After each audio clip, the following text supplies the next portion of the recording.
Once upon a time, in a quaint little village nestled between rolling hills and dense forests, there lived an old woman known for her relentless determination.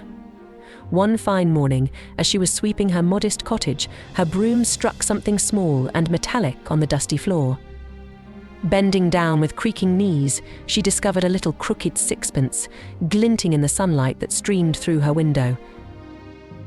"What a delightful surprise," she exclaimed, clutching the sixpence tightly in her wrinkled hand. "What shall I do with this little sixpence?" After much pondering, she decided, "I'll go to the market and buy a little pig. It will be nice to have some company." With a spring in her step, she set off to the bustling market, her mind filled with visions of her new pet. After browsing through the many stalls, she finally found a tiny, sprightly piglet that seemed just perfect. With her sixpence, she purchased the pig and started her journey home, humming a cheerful tune. However, her joy was short-lived. As she approached a stile that marked the boundary of her property, the piglet stopped in its tracks and refused to budge. No amount of coaxing or gentle pushing could persuade the stubborn little creature to cross the stile. The old woman's frustration grew, but she was not one to give up easily. Determined to find a solution, she left the pig by the stile and walked down the winding path, hoping to find some help. Before long, she encountered a scrappy dog lying lazily in the sun. "Dog. Dog," she called out. "Bite pig, pig, you won't get over the stile, and I shan't get home tonight." But the dog, with a dismissive yawn, turned its head away and refused to help. The old woman's heart sank, but she pressed on, knowing that giving up was not an option. A little further down the path, she spotted a sturdy stick lying by the roadside. With a glimmer of hope, she picked it up and said, "Stick, stick, stick. Beat dog, dog won't bite pig, piggy won't get over the stile, and I shan't get home tonight." Yet the stick remained motionless in her hand, unwilling to cooperate. Despair began to creep in, but the old woman refused to succumb to it. She continued her journey, and soon she came across a smouldering fire in a clearing. Fire, fire, fire. "Burn stick, stick won't beat dog, dog won't bite pig, piggy won't get over the stile, and I shan't get home tonight," she pleaded. But the fire flickered weakly, showing no intention of burning the stick. The old woman's desperation grew, but she was far from giving up. Walking further, she came upon a bubbling brook. Kneeling by the water's edge, she cried, "Water, water. Quench fire, fire won't burn stick, stick won't beat dog, dog won't bite pig, piggy won't get over the stile, and I shan't get home tonight." The water merely gurgled in response, offering no help. The old woman's spirits were waning, but she soldiered on, her resolve unwavering. Soon she encountered a massive ox grazing in a meadow. "Ox, ox. Drink water, water won't quench fire, fire won't burn stick, stick won't beat dog, dog won't bite pig, piggy won't get over the stile, and I shan't get home tonight," she implored. The ox, however, continued munching on grass, paying no heed to her request. The old woman's heart felt heavy, but her determination propelled her forward. Her path led her to a butcher sharpening his knife by the side of the road. With a sense of urgency, she said, "Butcher, butcher. Kill ox, ox won't drink water, water won't quench fire, fire won't burn stick, stick won't beat dog, dog won't bite pig, piggy won't get over the stile, and I shan't get home tonight."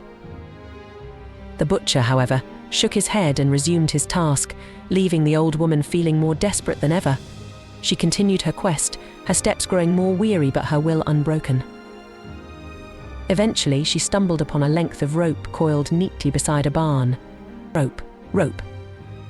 Hang butcher, butcher won't kill ox, ox won't drink water, water won't quench fire, fire won't burn stick, stick won't beat dog, dog won't bite pig, piggy won't get over the stile, and I shan't get home tonight," she beseeched. But the rope lay still, showing no intention of moving. The old woman's hope was dwindling, but she pushed on, determined to find a way. Further down the road, she met a small, cunning rat scurrying along. With a trembling voice, she asked, "Rat, rat. Nor rope, rope won't hang butcher, butcher won't kill ox, ox won't drink water, water won't quench fire, fire won't burn stick, Stick won't beat dog, dog won't bite pig, piggy won't get over the stile, and I shan't get home tonight." But the rat scurried away, uninterested in her plight. The old woman's heart was heavy with despair, but she refused to give up. Finally, she encountered a sleek, poised cat sitting on a stone wall. In a last-ditch effort, she pleaded, "Cat, cat, cat, kill rat, rat won't gnaw rope, rope won't hang butcher, butcher won't kill ox, ox won't drink water, water won't quench fire, fire won't burn stick, stick won't beat dog, dog won't bite pig, piggy won't get over the stile, and I shan't get home tonight." The cat, with a sly look in its eyes, replied, "If you go to yonder cow and fetch me a saucer of milk, I'll kill the rat." With renewed hope, the old woman hurried to the cow, her legs trembling with fatigue.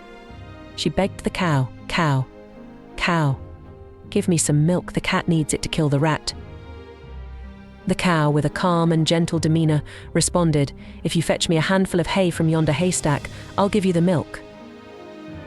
The old woman, though exhausted, rushed to the haystack and gathered a handful of hay. She brought it back to the cow, who, after eating the hay, provided her with a saucer of fresh milk. With the saucer of milk in hand, the old woman hastened back to the cat. The cat lapped up the milk eagerly and, true to its word, set off to kill the rat. The rat, sensing danger, began gnawing on the rope in a frenzy. The rope, in turn, started to hang the butcher, who, in his desperation, began to kill the ox. The ox, now threatened, drank the water, which quenched the fire. The fire, in its dying moments, burned the stick, which then started to beat the dog. The dog, now in a rage, bit the pig, who, terrified, leapt over the stile with a squeal. Finally, after a long and arduous journey, the old woman, with the pig safely across the stile, made her way home. As she closed the door behind her, she let out a sigh of relief, knowing she had triumphed over the odds, and indeed got home that night.